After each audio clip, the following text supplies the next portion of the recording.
चंद्र जी की जय। पवन सुत हनुमान जी की जय। बोलो भाई सब संतन की जय। कली नाम काम तरु राम को, कली नाम काम तरु राम को, कली नाम काम तरु राम को, कली नाम काम तरु राम को, कली नाम काम तरु राम को, कली नाम काम तरु राम को, कली नाम काम तरु राम को, कली नाम काम तरु राम को, कली नाम काम तरु राम को, कली नाम काम तरु राम को, कली नाम काम तरु राम को, कली नाम काम तरु राम को।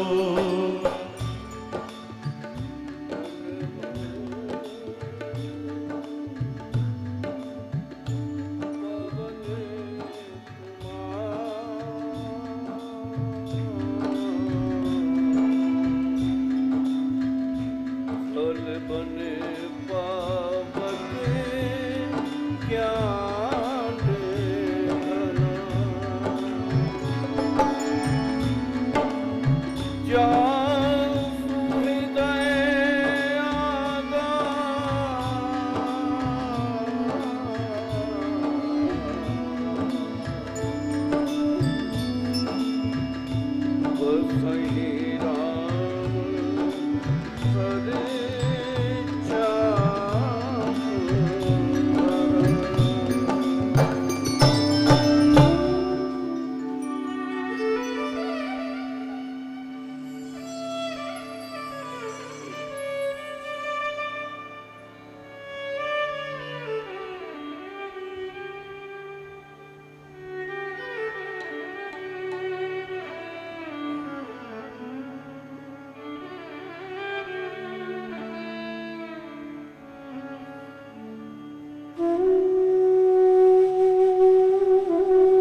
पित्रौ वन्दे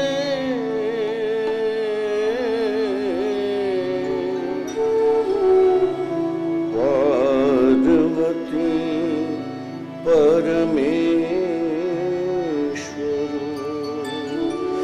श्री राम श्री राम श्री राम। दक्षिणे लक्ष्मणो यशो वामे च जनकात्मजा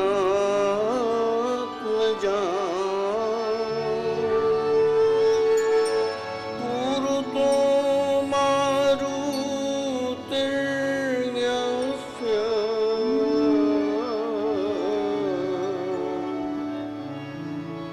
तं वन्दे रघुनन्दनम्।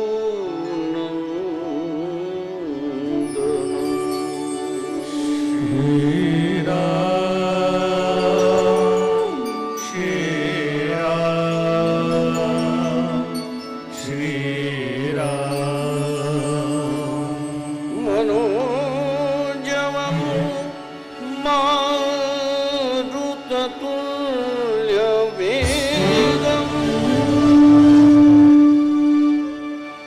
जितेन्द्रियं बुद्धिं मतां वरिष्ठम् वातात्मजं वानरयूथ मुख्यम् श्रीरामदूतं शरणं प्रपद्ये। श्री राम श्री राम श्री राम। लोकाभिरामं रणरङ्गधीरं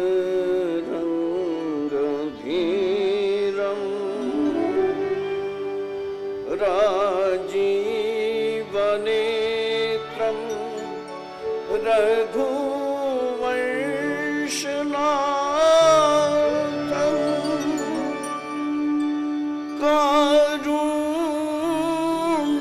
कारुण्यरूपं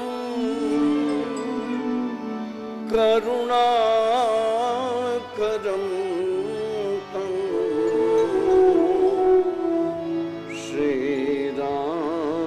श्रीरामचन्द्रं शरणं प्रपद्ये। श्री राम श्री राम श्री राम। पूजन्तमरान् रामेति मधुरं मधुराक्षरम्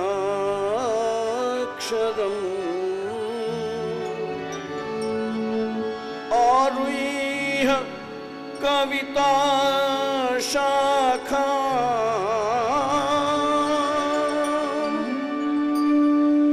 वन्दे वाल्मीकि कोकिलम्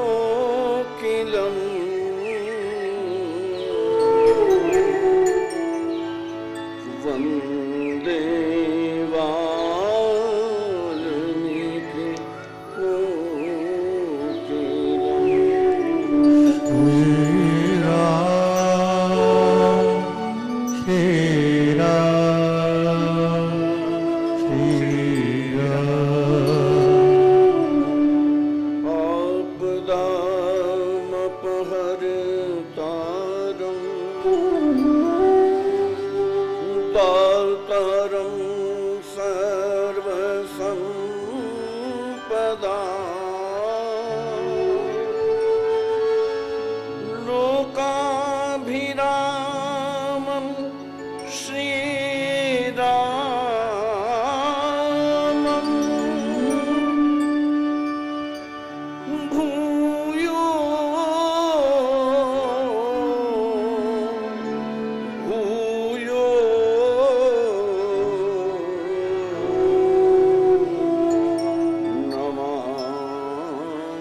सुता जग जननी जानकी अतिशय प्रिय करुणा निधान की अतिशय प्रिय करुणा निधान की अतिशय प्रिय करुणा निधान की अतिशय प्रिय करुणा निधान की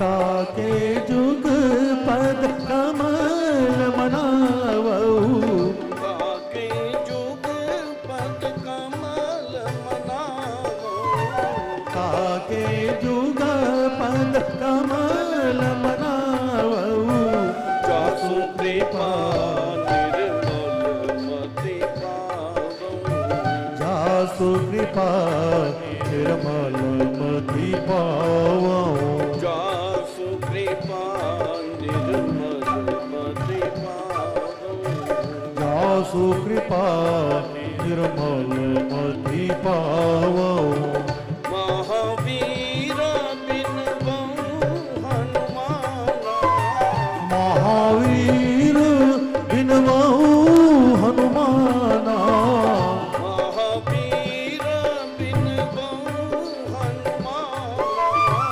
महावीर बिन बहु हनुमाना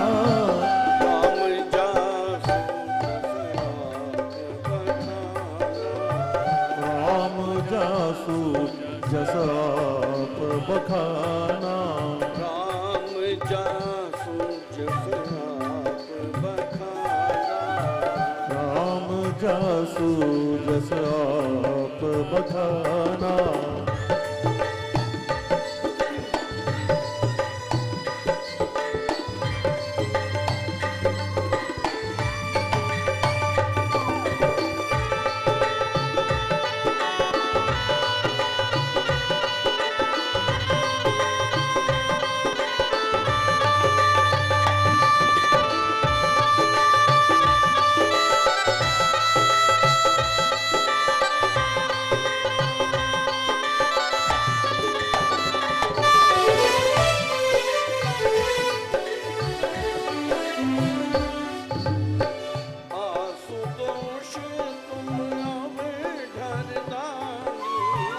आशुतोष तुम अवधरदानी आशुतोष तुम अवधरदानी आशुतोष तुम अवधरदानी आरती हरहु दीन जन जानी आरती हरहु दीन जन जानी आरती हरहु दीन जन आरती हरहु दीन जानी जन जानी गंग सकल मुद मंगल मूला गंग सकल मुद मंगल मूला गंग सकल मुद मंगल मूला गंग सकल मुद मंगल मूला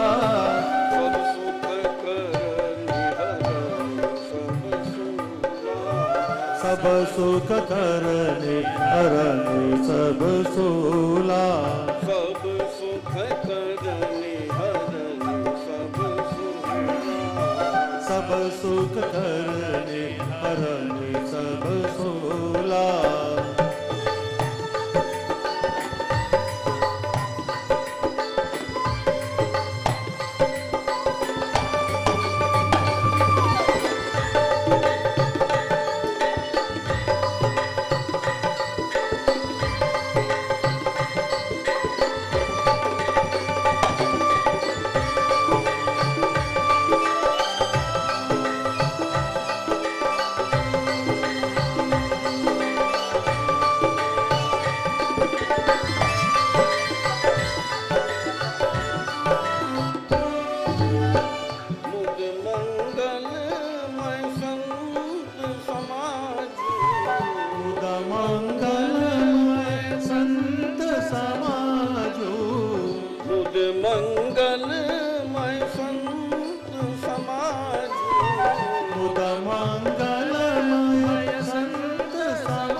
जग जंगम तीरथ राजू जो जग जंगम तीरथ राजू जो जग जंगम तीरथ राजू श्री राम मैं सब जग जानी सिया राम मैं सब जग जानी सिया राम मैं सब जग जानी सिया राम मैं सब जग जानी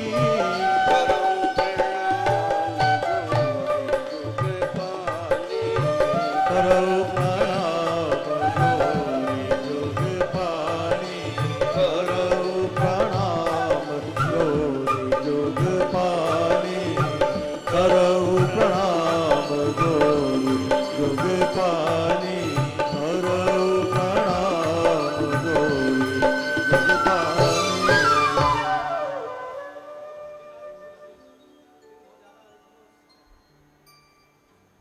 परम भागवत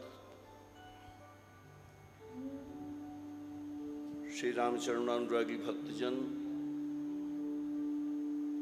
संत चरण, आचार्य चरण, विप्रवृंद,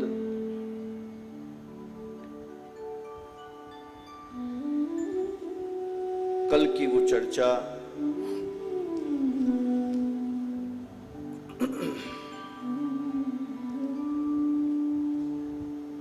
भगवान शंकर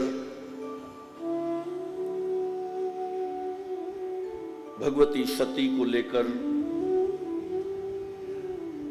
पहुंचते हैं कैलाश।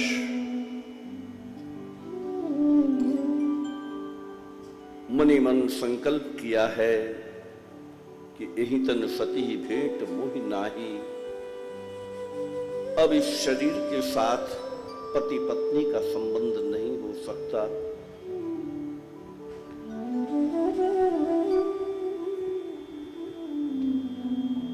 मैं कल निवेदन कर रहा था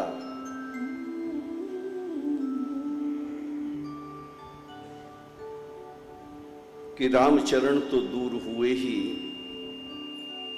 लेकिन शिव चरण भी विलग हो गए।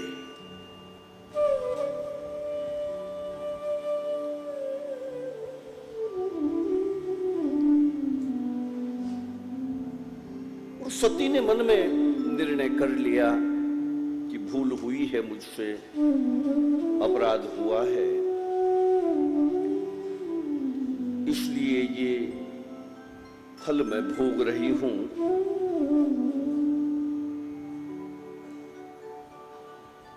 भगवान शंकर की अखंड समाधि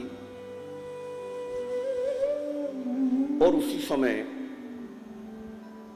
सती के पिता महाराज दक्ष प्रजापति हुए।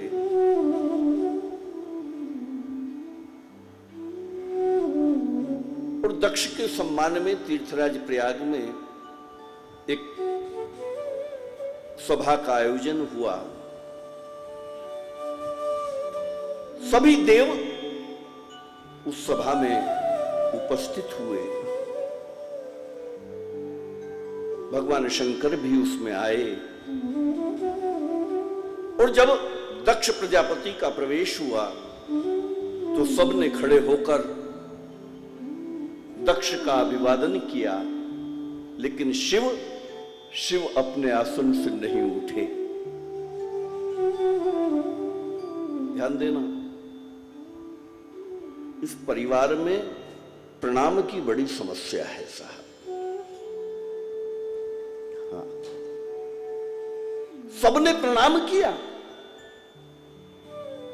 शिव ने प्रणाम नहीं किया। शिव तो महादेव और फिर जामाता है। और कल का वो दृश्य, भगवान शंकर ने परमात्मा श्री राम को प्रणाम किया, जय सच्चिदानंद कहकर। सती को समस्या हो गई कि ब्रह्म तो शिव हैं, ये राम को प्रणाम करते हैं। और जब सती परीक्षा लेने गई तब परमात्मा राम ने क्या किया? जोरी पानी प्रभु कीन प्रणाम। क्योंकि इस परिवार में प्रणाम ही एक समस्या बना हुआ है। इसलिए मेरे ठाकुर ने सती को प्रणाम करके कहा कि सती, मैं तुम्हारे पति भगवान शंकर से प्रणम्य होने के बाद भी उन्होंने मुझे प्रणाम किया है, लेकिन इसके बाद भी अब मैं तुम्हें प्रणाम करता हूं, तुम बड़ी हो जाओ।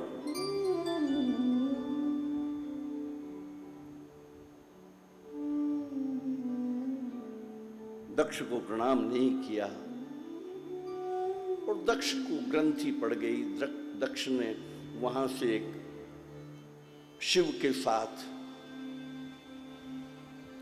एक बैर पाल लिया।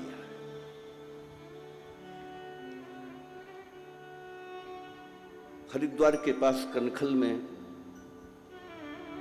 महाराज दक्ष ने एक यज्ञ की रचना की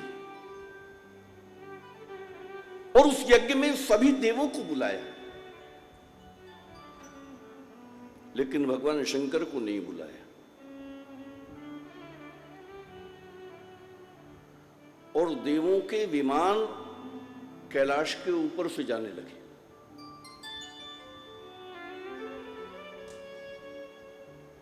सती ने पूछा कि आप सब लोग, कहा तुम्हें नहीं पता? तुम्हारे पिता महाराज दक्ष ने एक बहुत बड़े यज्ञ की रचना की है, हम सब उस यज्ञ में जा रहे हैं।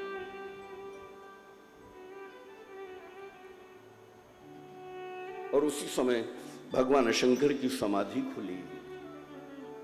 सती ने देखा कि शिव राम राम का सुमिरन करते हुए समाधि से उठे हैं। सती ने जाकर प्रणाम किया और जैसे ही प्रणाम किया, भगवान शंकर ने आज वामांग में आसन नहीं दिया बल्कि सम्मुख आसन दिया, सामने बैठाया। सती ने निर्णय कर लिया कि वामांग मुझसे छिन गया है।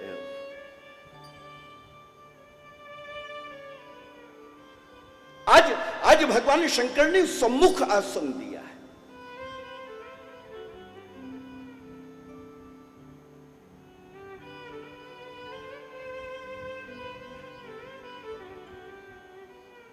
सती ने वो प्रस्ताव रखा कि महाराज, मेरे पिता महाराज दक्ष ने एक यज्ञ की रचना की, मैं वहां जाऊं? मैं कभी इस प्रसंग पर विस्तार से चर्चा करूं, मैं स्पर्श करके आगे बढ़ रहा हूं। भगवान शंकर ने कहा कि सती, तुम्हारे पिता ने हमें निमंत्रण नहीं दिया है और हमसे वो विरोध रखते हैं। ये ठीक है, पिता के यहां, पति के यहां, मित्र के यहां बिना बुलाए चले जाना चाहिए, लेकिन यदि वहां विरोध हो तो मेरा ऐसा अपना मत है कि वहां नहीं जाना चाहिए।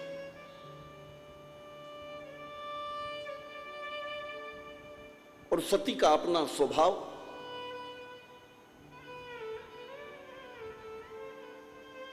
या यूं कहूं कि एक मनोविज्ञान काम कर रहा है, क्योंकि स्त्री के ममत्व के दो केंद्र हैं, या तो पति का घर और या पिता का घर।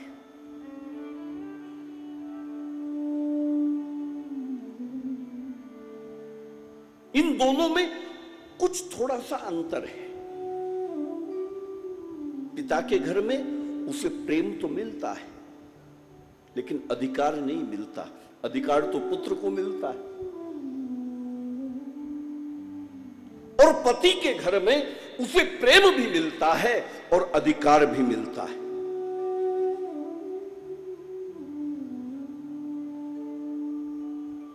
लेकिन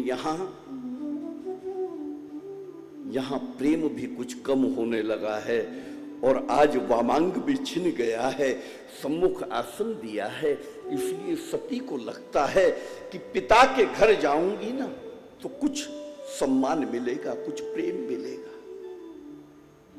मैं वहां चली जाऊं।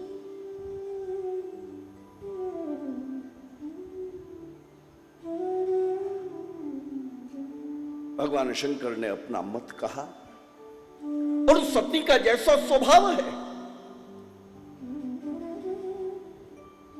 कि वो प्रस्ताव, वो जो आज्ञा ले रही थी, वो भाव धीरे धीरे आग्रह में बदल गया कि नहीं, मुझे जाना है।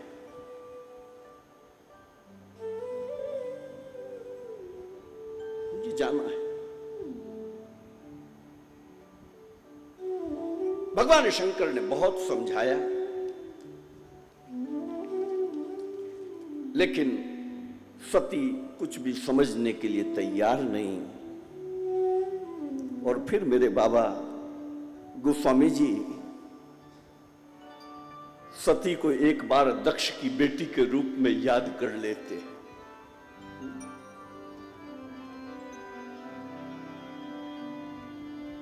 कहीं देखा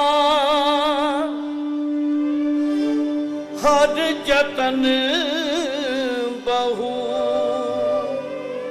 बहुत यत्न किए हैं भगवान शंकर ने कि सती ना जाए। कहीं देखा हर जतन बहु, रही ना दक्ष कुमारी। दक्ष की बेटी रुकने के लिए तैयार नहीं साहब।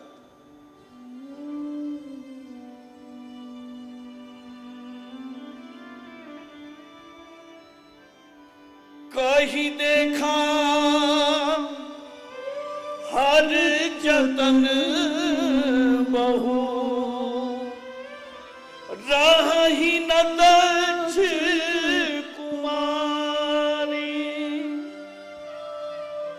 दिए मुख्य गण संग तब, विदा कीन त्रिपुरारी। विदा कीन त्रिपुरारी। विदा कीन त्रिपुरारी। कुछ मुख्य गणों को साथ में देकर आज ये दक्ष की बेटी कैलाश से सदा सदा के लिए विदा हो गई।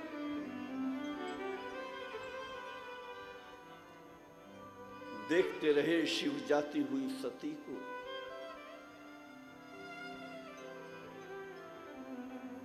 मेरी दृष्टि में बड़ा करुण प्रसंग है साहब।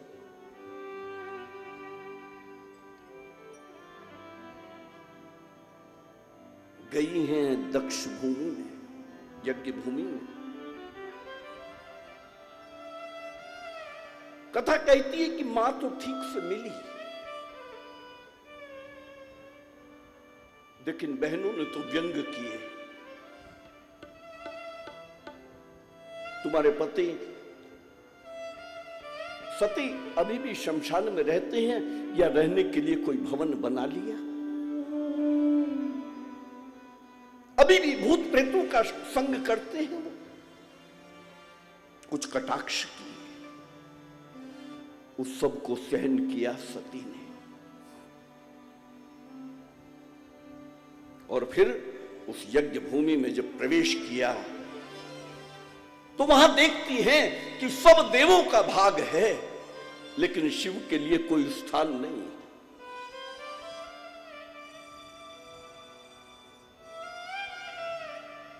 अपने पिता महाराज दक्ष से सब प्रश्न होती है, पूछती है कि बाबा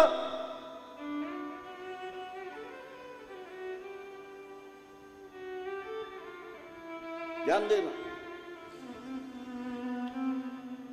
लोकाचार में आप जैसा व्यवहार चाहो वैसा कर सकते हो।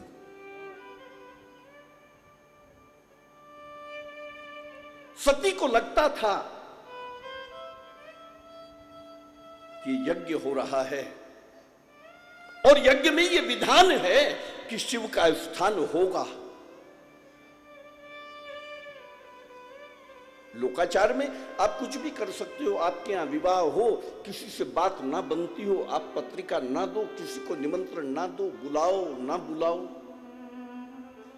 ये जगत में चलता है। लेकिन धर्मशास्त्र इसकी आज्ञा नहीं देता। धर्मशास्त्र में तो जो शास्त्र कहता है उसका ही पालन होना चाहिए।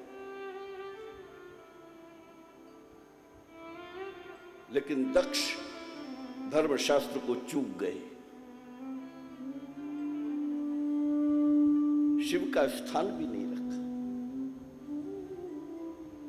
भगवान राम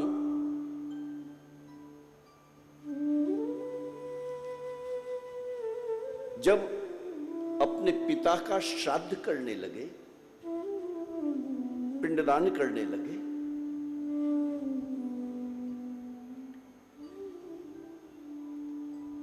भगवान के हाथ में पिंड है। आप दृश्य तो देखो एक बार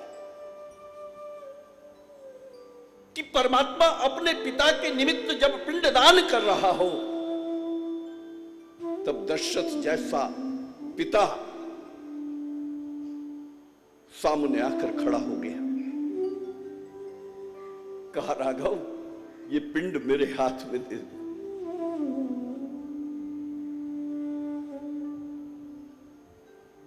परमात्मा ने देखा पिता को,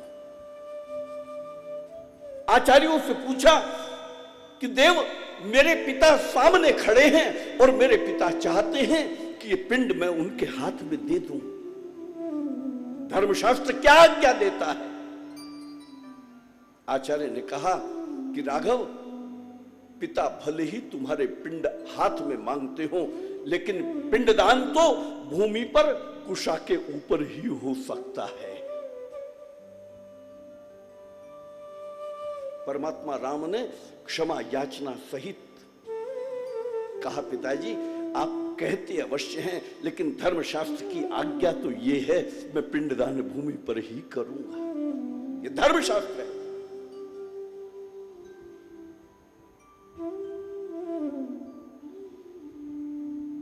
सती ने पिता से पूछा कि शिव का भाग नहीं है, शिव के लिए आसन नहीं।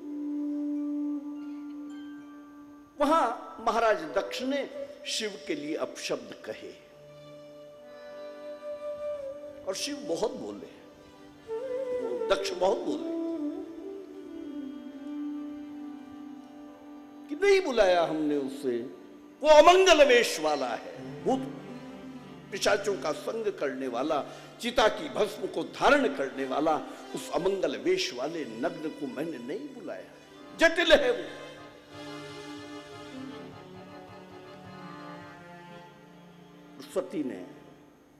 सती को क्रोध हुआ।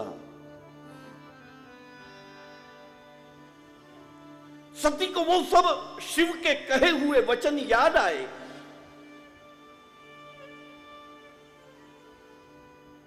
और सती ने उस पूरे समाज को कुछ बातें कही।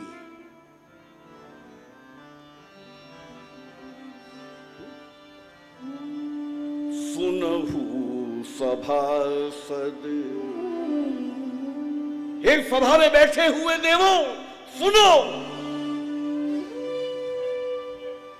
सुनहु सभासद सकल मुनिंदा, हे मुनियों तुम भी सुनो,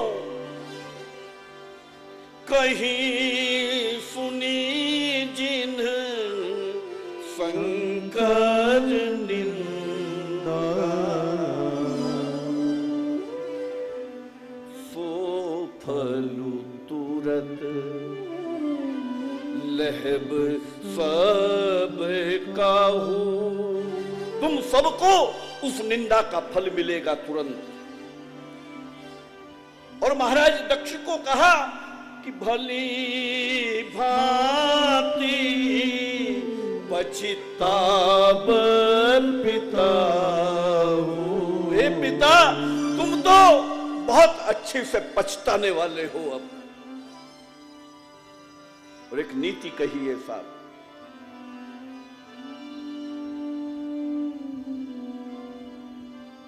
संत शंभु, ध्यान रखना, संत शंभु श्रीपति अपवादा,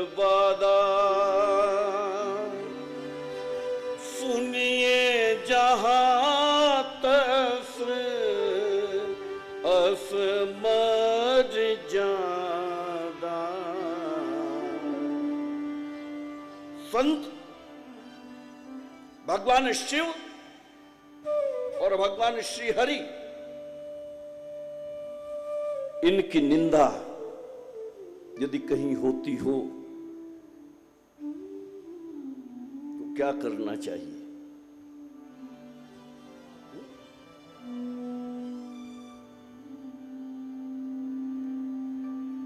संत भगवान शिव और श्री हरि की निंदा अगर होती हो, मैं लिखता हूं ना अपने नाम के सामने सुमन भाई,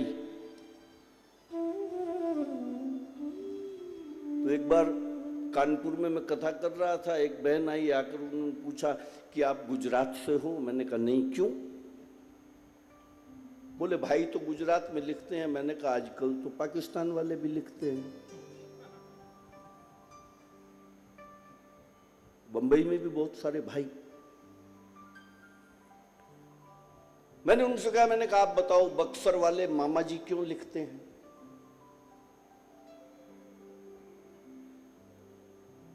बक्सर वाले मामा जी थे ना,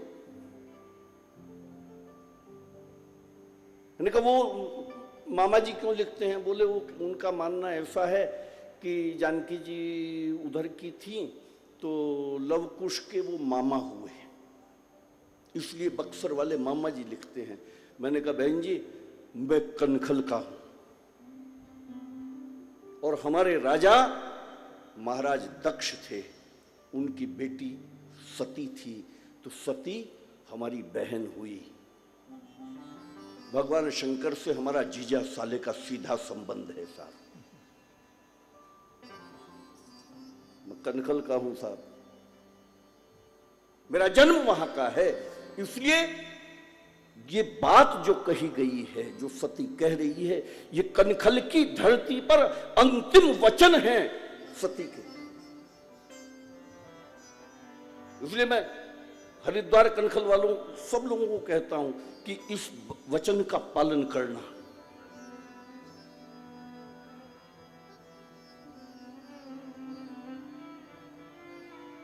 संत शंभु श्रीपति अपवादा, सुनिए जहां अफी मज जादा, काटिए तासु जीभ जो बसाई। या तो निंदा करने वाले की जीभ काट ली जाए यदि आपके वश में हो तो, और यदि ऐसा ना हो तो श्रवण मूंदीनत चलिए पराई। अपने कान बंद करके वहां से उस सभा से उठकर चले जाना चाहिए। संत की निंदा,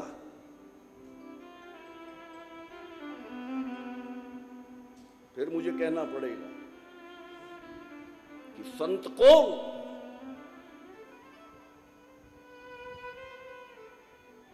सत का आचरण करते करते जिसके जीवन में ऐसा क्षण आ जाए कि सत शब्द पर अनुस्वार का कलश चढ़ जाए, उस समय वो संत हो जाता है।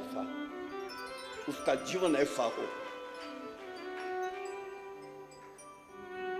वस्त्र संन्यास की चर्चा नहीं कर रहा हूं।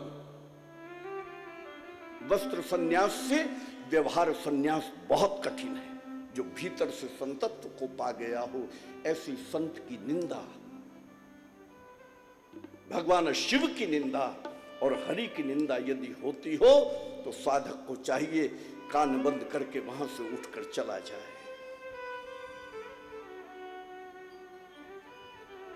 और सती ने पिता को बहुत फटकारा और फटकारते हुए कहा कि महाराज दक्ष, तुम्हें कोई संतान नहीं थी,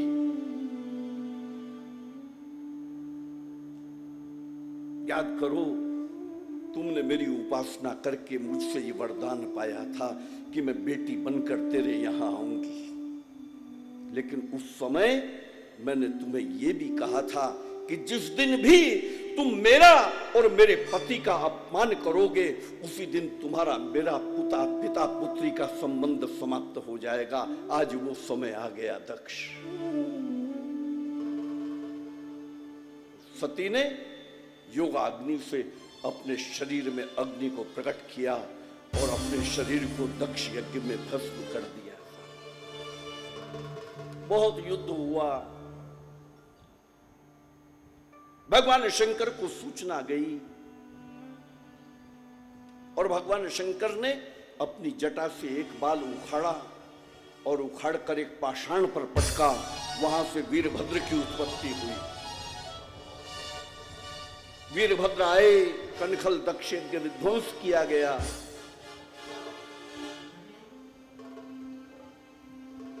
और महाराज दक्ष का सर धड़ से काटकर अलग कर दिया गया। और वीरभद्र ने उस यज्ञ कुंड में उस सर को डालकर भस्म कर दिया।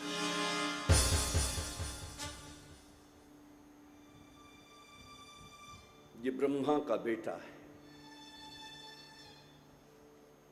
इस यज्ञ के आचार्य ब्रह्मा है। वृद्ध पिता के सामने पुत्र का शव पड़ा है। हाहाकार मचा।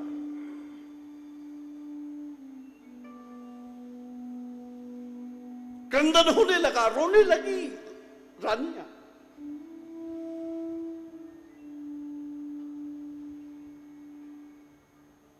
सबने जाकर भगवान शंकर को फिर प्रार्थना की, प्रभु यज्ञ तो पूर्ण होना चाहिए ना। यज्ञ की पूर्ण आहुति तो तभी हो पाएगी जब आप वहां पधारे।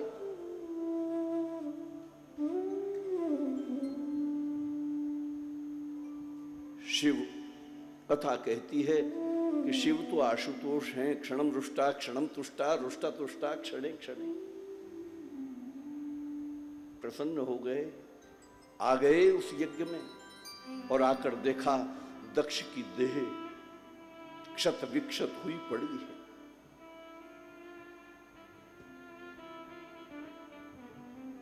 दक्ष की पत्नी ने बहुत प्रार्थना की और भगवान शंकर ने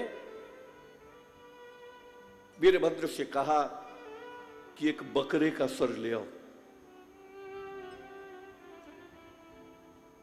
और बकरे का सर आया। बकरे का सर दक्ष के धड़ पर रखकर अभिमंत्रित किया गया और दक्ष को जीवन दान दिया गया। दक्ष खड़े हो गए। ये पहली शल्य क्रिया थी। आज हम कहते हैं ना सर्जरी विदेश से आई हमारे यहां।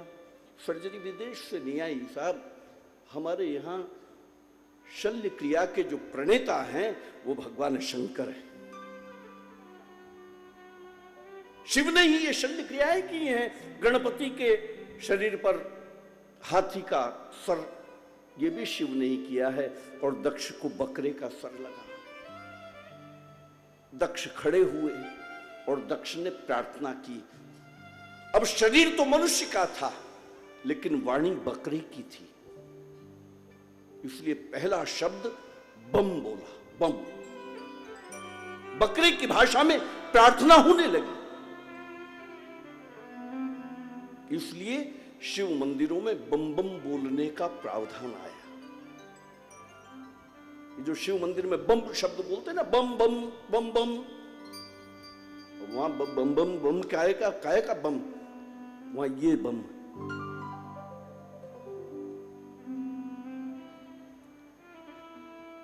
फिर दक्ष को वाणी दी गई। दक्ष ने प्रार्थना की। भगवान शंकर ने प्रसन्न होकर कहा कि दक्ष, तुम वरदान मांगो, मैं तुम्हें क्या वरदान दूं। तब दक्ष ने कहा कि प्रभु, मुझे एक ही वरदान चाहिए कि अब आप कैलाश न जाएं, अब आप यहां दक्षेश्वर महादेव बनकर विराज जाएं। और कहते हैं वहां भगवान शंकर ने दक्षेश्वर महादेव की स्थापना की। वो लिंग आज भी है। जलधारा पड़ते पड़ते उस लिंग में इतना गहरा गड्ढा हो गया है, हाथ इतना चला जाता है अंदर। तो वहां शिव स्थापित हुए और सती ने जब प्राण त्यागे तब अंतर में भगवान चंद्रमौली का ध्यान करते हुए प्राणों का विसर्जन किया था। और एक ही मांग थी, जन्म कोटि लगी रगर हमारी, बरऊ शंभु न तो रहूं कुंवारी। यदि फिर से जन्म हो तो शिव ही मिले पति रूप में। पूर्व जन्म की वृत्तियां और संस्कार हमारा पीछा नहीं छोड़ते। ये संकल्प लेकर सती ने शरीर छोड़ा।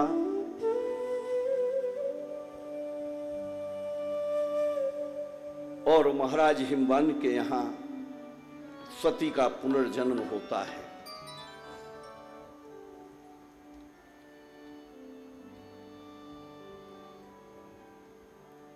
हिमवान की स्थिति बदलने लगी।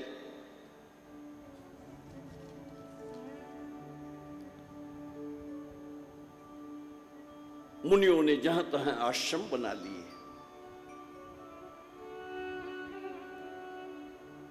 पक्षियों का मधुर कलरव होने लगा है।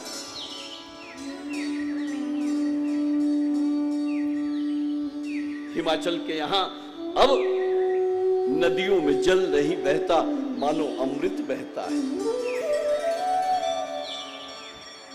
उमा के आने से स्थिति बदल रही है।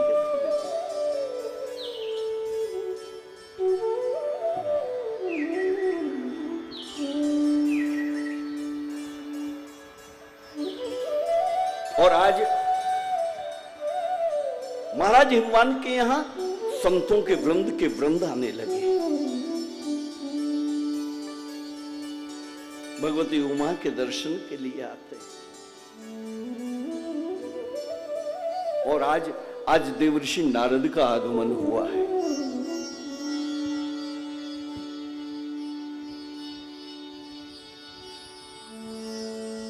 महाराज हिमवान ने प्रणाम किया देवर्षि नारद को। बाबा, आपने बड़ी कृपा की देव।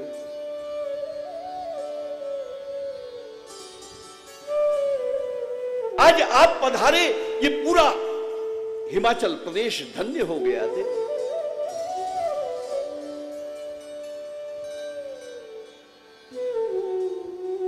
देवर्षि नारद के चरणों का प्रक्षालन किया, चरणोदक का पान किया और जो बचा उसे भवन में छिड़काव करा दिया। और फिर महाराज हिमवान ने अपनी लाडली उमा को लाकर देवर्षि नारद के सामने रख दिया। बाबा, ये मेरी लाडली उमा है। और देवर्षि नारद की दृष्टि जाकर अपने लक्ष्य पर ठहर गई कि ओ, ये है जगदम्बा। मनी मन सोचते हैं देवर्षि कि हिमवान, जिसे तुम तुम्हारी बेटी कहते हो ना, ये तुम्हारी बेटी नहीं, ये तो जगत की मां है।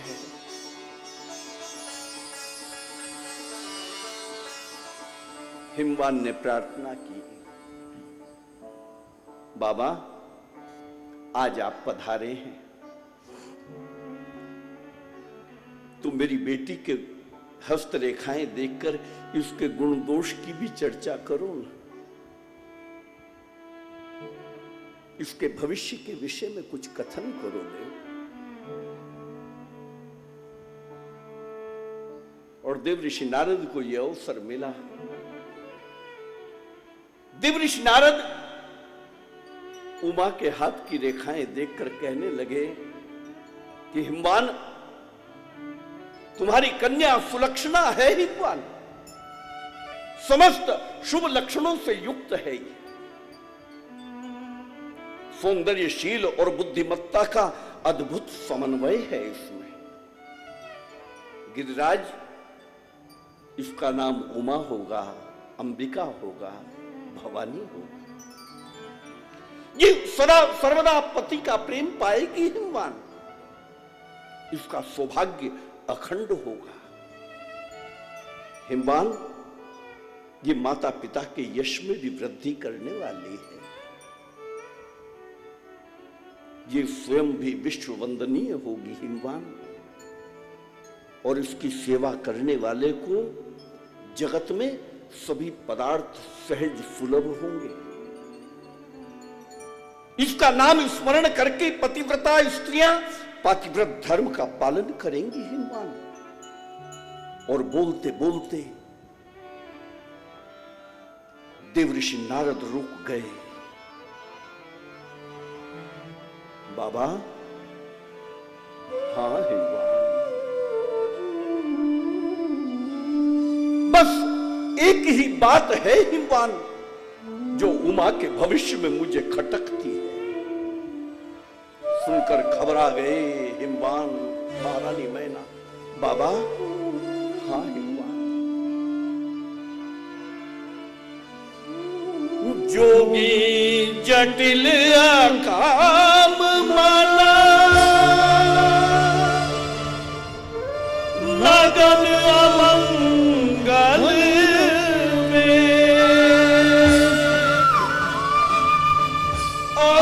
स्वामी यही कह मिलही,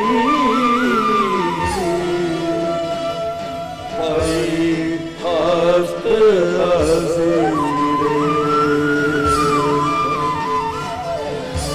जोगी जटाधारी अमंगल वेश वाला ऐसा पति इसे मिलेगा हिमवान। ऐसी रेखा इसके हाथ में है। सुना भगवती उमा ने। उमा जी तो मन ही मन प्रसन्न होने लगी। वो शिव भक्ति का सागर आज हृदय में हिलोरे लेने लगा। और उमा के माता पिता घबरा गए। बाबा,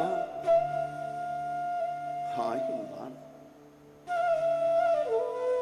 विधाता ने जो भाग्य में लिखा है ना, उसे कोई बदल नहीं सकता हिमवान। लेकिन फिर भी एक उपाय है। क्या उपाय है बाबा? हिमवान, यदि तुम्हारी लाडली उमा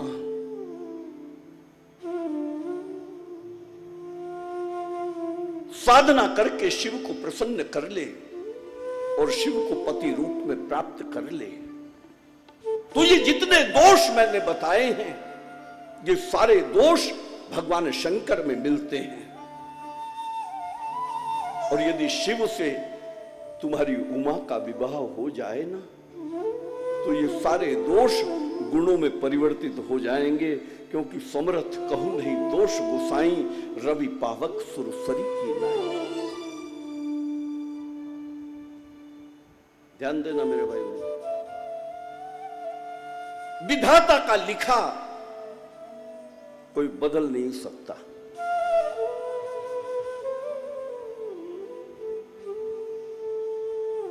त्रिदेव ने त्रिदेव का सृजन जब आद्य शक्ति ने किया, ब्रह्मा विष्णु महादेव को बनाया, तब आद्य शक्ति कहती है कि तुम तीनों के पास अधिकार समान है। एक सृजन के देव हैं, एक पालन पोषण के देव हैं, एक संहार के देव हैं। अधिकार तुम्हारे पास समान है, लेकिन फिर भी शिव के पास कुछ अधिक अधिकार है। इसलिए सारे देव देव कहलाए, केवल मेरा शिव ही एक ऐसा देव है जो महादेव कहलाए, महादेव है।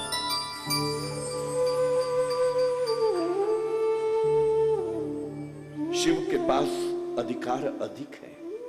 भाविव मेट सकई त्रिपुरारी, भाग्य में लिखे को, विधाता के लिखे को यदि बदल सकता है तो वो केवल और केवल मेरा शिव बदल सकता है।